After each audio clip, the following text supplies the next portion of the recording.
Majirannya kan malu aku kena ba itu kamera cukup baju agartani akasbelle kuno masyaallah ba itu kana mau tarbara asin le janna kamera nak ajaiba tijara ke kuno maga wajir sen hordoftoota kiyya dhugaa viidiyoo kana meequma keessan tulaaluu qabame miileen alaalamuu qaba kun ishee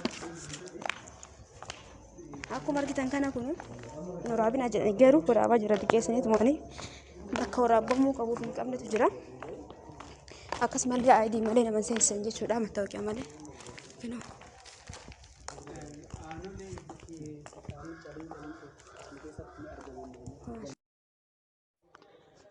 Assalamu alaikum warahmatullahi wabarakatuh. Jirtu hordoftoota kiyya jaalatamoo fi kabajamoo akkam jirtan fayyaa jirtanii isiniin jecha irraantana viidiyoo wayii qabadhe isinii dhufeetiin jira. Viidiyoon kunis karaa galma abbaa gadaa isinitti agarsiisuu fi hanga dhuma viidiyoo kanaatti nu waliin turaa laayikii sheerii gochuu hin dagatina isiniin jedha. Akkuma argitan kana seensarra jirra. Akkuma argitan kana taappeellaa isa ni argitan jedhee yaada jechuudha. Galma abbaa gadaa yoo jedhan gara magaalaa Adaamaa yeroo seennu hundi keenyayyuu akkuma beennu mallattoo san qofa beenna. Har'a garuu qaamaan deemee isin agarsiisuu jechuudha. Kunu akkuma argitan kana seensarra jira karaa isaatirra. Viidiyoo kana hanga dhumaatti osoo hin dabarsin ilaalaadha. Ispaaltii irratti buunee akkuma amma isin argitan sanitti keessa achi deemaa jirra. Yeroon isaallee galgala waan ta'eef jechuudha. Sa'a 12 kana diqqooni dukkanaa. Akkuma argitan kana sagaleen akka koppiin taanee fi kan inni irraa balleesse karaan isaa hedduu takka namatti tola. Akkuma argitan kana wanti takka sagaleen hin jiru, wanti karaarra deemu hin jiru. Dhugaa hedduu namatti tola jechuudha. Waccallisaa wayiiti jechuudha bakki. Naannoon isaa akkuma argitan kana immoo hedduu nama hawwataa magariisa qulqullinni isaa jannaan karaarra jechuudha akkuma isinitti mul'atu kana. Egaa galma abbaa gadaa kana namni kamuu jal'iseetu seenuu hin danda'u waraqaa eenyummaa gaafatanii yookaan ID gaafatan jechuudha. Akkasitti achumanillee mee bira geenneetu maaniin ilaalla. Adurreen wayyaa jirti argitanii. Akkana isiniin jenna hordoftoota kiyya jaalatamuuf kabajamoo viidiyoon kun akka isin bohaarsu uummata akka shakkiin qabu akkasumallee galma abbaa gadaa namni dhugaa rabbi anuu Adaamaa yeroo baay'eef jiraadheera garuu galma abbaa kana seensuma saniin beeka malee hin beeku jechuudha. Garuu ofii kiyyaayyuu beekuu barbaada waan ta'eef saniif hin deeme muka kana maqaan isaa maal natti himamee baala kana. Akkana isiniin jedha garuu seensa isaa mallattoo Adaamaa yoo jedhamu mallattoon sun nama kamuu keessa dhufa. Akkasumallee gara Adaamaa yeroo seenan wanti ispaaltii jidduudhaan nutti mul'atu sun mallattoo galma abbaa gadaa jechuudha. San malee hin beeku ture jechuudha. Hadha garuu dhaqee ufiifillee argee isinittillee agarsiisuun barbaada. Viidiyoo kana immoo laayikii sheerii gochuu hin dagatina. Akka isinitti tolu shakkii takkallee hin qabu jechuudha. Garuu sirriitti ilaalamuu qaba. Maaliif achi dhaqee isa horaabuuf salphaa miti jechuudha. Viidiyoo gabbanii waraabuun dhugaa hedduu salphaa miti biyya keessatti. Yeroo baay'ee biyya keessa jirtanii gabbaa viidiyoo waraabaa akkas hojjedhaa jedhama garuu salphaa miti jechuudha. Gabbanii waraabuuf baay'ee nama barbaachisa. Bakka kana immoo ani immoo viidiyoo kana hedduu takka itti ifaajeetiniin waraabe jechuudha. Nama seensanii akkasumallee egaa achi dhaquufillee egaa ni beektan jedhee yaada. Kanaaf maal isin jechuu barbaade laayikii sheerii godhaa yoo gulaaltanii baatan sabskiraayib illee godhaa isin jedhaa warroonni haarawa as dhiyeenya kana maatii kiyya taatan immoo ulfaadhaa galatoomaa isin jedhaa warri durirraayyuu maatii kiyya taatanii haamilee natti horuudhaan asiin nageettan hundi keessan ulfaadhaa galatoomaa baga nagaan eeddanilleedha isin jedhaa. Har'aan tanallee akkuma argitan kana deemuutti jira. Beekaatum isinitti agarsiisaa jira jechuudha. Bakka deemaa jiru san maraa akka argitanii fi obsaan soota jedhaatiniin ilaalaa waan biyya keessan keessatti argamudha. Galma abbaa gadaa yoo jedhan yeroo baay'ee namoonni beekanis jiraatonni malaa garuu an fakkeenyaaf hin beeku namoonni akka kiyyaa yoo jiraattan asumaan ilaaltanii amma geennee jira jechuudha. Balbala isaa geenne balballi isaa akkuma argitan kan akkuma karaa san keessa ol baaneen jidduu isaa kunoo geengoo kana ta'ee odaa qaba. Akkasuma balballi ittiin seenan kun akkuma argitan kana jechuudha. Asiin keessa ol seenna dhugaa nama seensan garuu naannoo isaa akka bareedu karaa kanaan dhufne karaa qal'aa kanaan ol dhufne kun fuula isaati jechuudha. Akkuma argitanii ol seennee irraa kunoo akkuma isinitti mul'atu kana keessa seennee jirra. Kuni bakka guddaa bakka walgahii garaagaraa itti gaggeessanidha. Akkasumas zuum godhee yookaan bal'isee isinitti agarsiisa jechuudha. Akkuma argitan kana seennee jirra. Mee ilaalaa keessa akka namatti hawwatu dhugaa rabbi hedduu akka namatti tola qulqullinni isaa cal'isuun isaa hedduu namatti tola jechuudha. Egaa galmi abbaa gadaa kun gibbii kana keessatti waliin gahanii hin dhumu jechuudha. Hedduu bal'aadha. Hedduu kan isinitti mucaalaa jechuudha. Kun fuula isaatii kunoo bakka kana kan eegu akkuma argitan kanatti amma garas deemuuf jechuudha yoo nu eeyyamanii kun fuula isaa.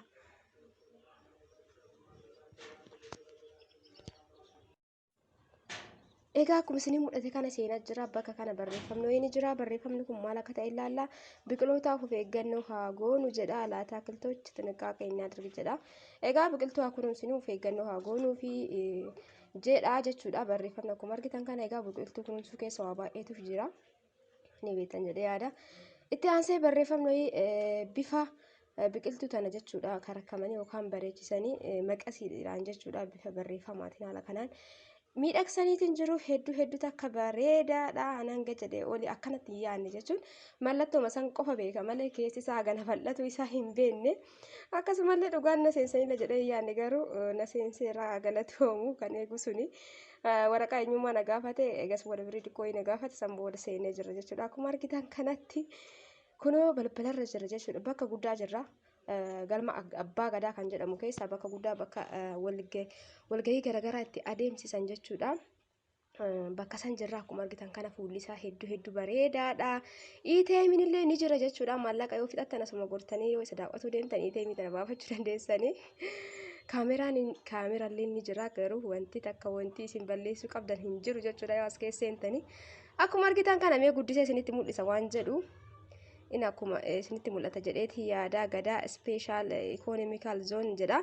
Welcome to gadaa special economic zone jedha beektanii baganagaan gara gadaa dhuftanii jedha. Sisimateera jechuudha. Egaa akkuma argitan kana akka sirriitti argitanii fi barreeffamni biraallee yoo kan jiraatu ta'e isinii sirriitti gahee maal akka ta'e isinitti agarsiisa kunoo ammallee zuumii godhee isinitti agarsiisa bakki kun maal akka ta'e sirraa hubadhaadha. Abbaa taayitaa zoonii diinagdee aadaa gadaa jedha akkasumallee jalanillee gadaa special economical zone authority jedha jechuudha bakka guddaadha bakki kuni bakki dhaabbanni waan mootummaaleen abbaan taayitaa garaagaraa walii gahii as keessatti adeemsan jechuudha. Bakki kuni bakka jalqaba irratti seensa isaa keessatti argamudha jechuudha. Gibbiin dhugaa hedduu akka nama hawwata baay'ee tokko jaaladheera dhugaa rabbiin viidiyoo hanga amma waraabe keessaa kana. Yooma seentan bakka qalbii keessanillee isin bohaarsaa qulqullummaan isaa wayii cadhisuun isaa bakka wanta baay'ee namatti toludha jechuudha. Keessi isaa kun baay'ee namatti tola akkuma argitan kanatti. Ni argitan jedhee yaada. Kana egaa akkuma argitan kana karaa bal'aadha jechuudha. As keessa karaan garaagaraa jira. Hundi isaatu kan akka babbareedatti faayamanii biqiltoota garaagaraatiin jiranidha. Akkuma isinitti mul'atu kana. Ni argitan jedheetiin yaada. Kunoo karaan kun immoo kara biraa isin geessa jechuudha. Asilleen kara olii isin geessa. Garanalleen akkasumallee mootu bakki makiinaan garaagaraa keessatti dhaabatu konkolaataan garaagaraa keessa dhaabatu ni jira. Egaa akkana isiniin jenna hordoftoota keenya as keessa immoo gibbii kana ilaalamee dhugaa qulqullummaa isaa iddoo namatti hin tolu biyya keenya keessa jechuun gaafa gabbaanee wantuma nu bira jiru hin beeknu keessa isaa jechuudha. An dhugaa dubbatuuf hadhan argee galma abbaa gadaa har'aan seene jechuudha. Bakki kun bakka galma abbaa gadaa isa tokkoffaati jechuudha yookaan jalqabarra kan argamudha. Akkana keessa deemee sirriitti akka ajaa'ibaatti ilaaluun kiyya hedduu natti toleera yookaan na gammachiisee jira.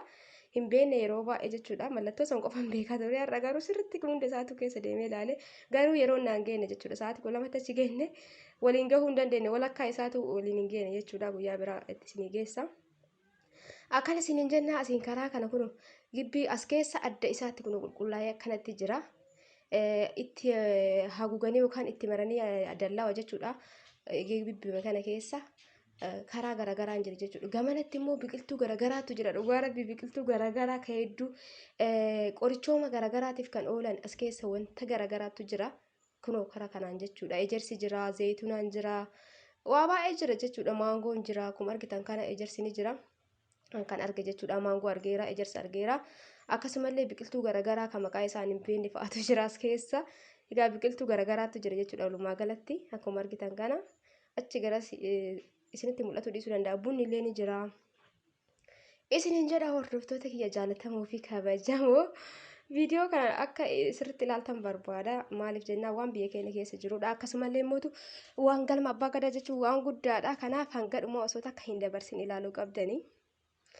Akkasumallee warri biyya namaa jirtan gaafa galtan seentanii ilaaluu qabdan jechuudha. Akkuma isiniin jedhe san as keessa biqiltuun hin jirre hin jiru. Maangoo, abukaadoo, muuzii egaa biqiltuu garaagaraatu jira akkuma isiniin mul'atu kana hedduu takka nama hawwata jechuudha. Urgaan isaa hedduu takka bakka inni urgaa maaliif akka ta'e biqiltuu garaagaraa waan ta'eef natti fakkaate xiqqoo ta'e inni hin kaaneyyuu iddoo tanatti.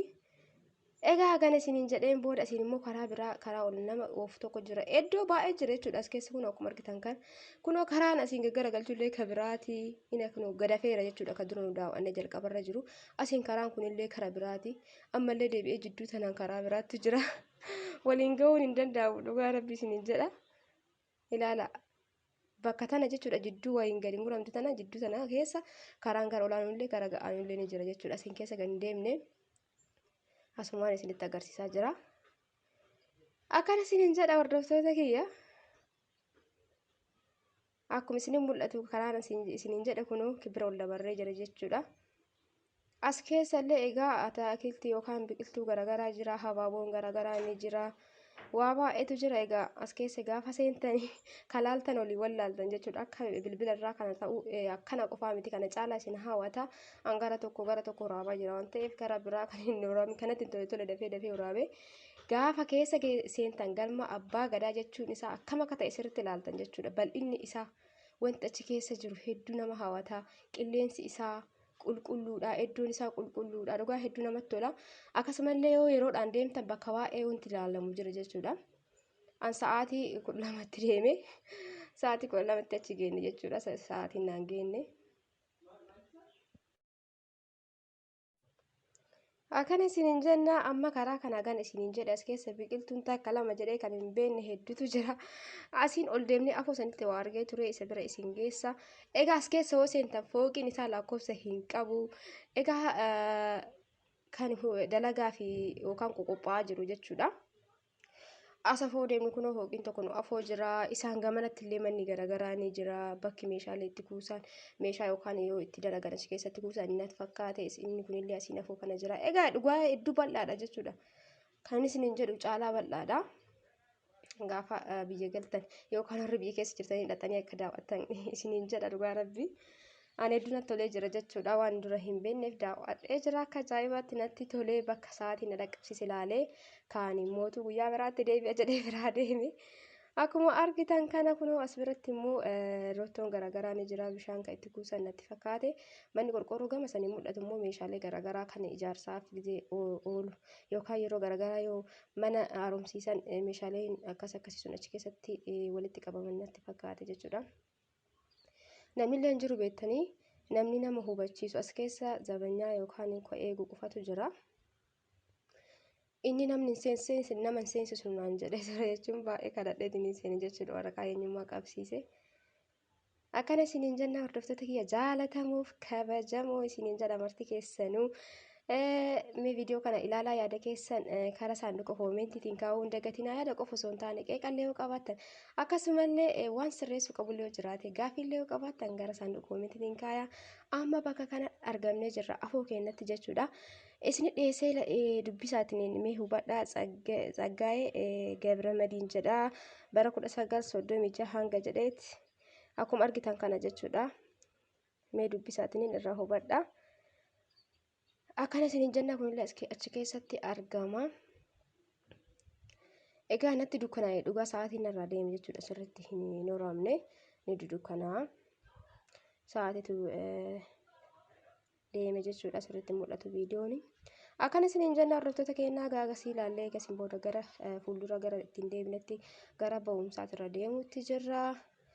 Egaa kana kutaa biraa immoo kan itti isinii ta'a jechuudha. Maaliif baay'ee dheeraa waan ta'eef yeroo takkaan hin dhumatu namnillee hin laalu waan ta'eef kutaa itti aanu yeroo itti aanu isinii dhiyeessa jechuudha. Amma akkuma argitan kana gad deebi'aatii jirra. Amma kallattii tokko jechuudha. Keessa ol seennee kallattiimaan gara olii deemnee cinaa bitaa mirgaa kan dura isinitti agarsiise malee keessa deemnee isinitti hin agarsiisne jechuudha viidiyoo kana keessatti. Akkuma argitan kana karaa kanaan keessa gad deebi'uutti jirra. Karaa dura deemne saniin jechuudha. Gibbii kanaan alatti illee karaa bira qabaa.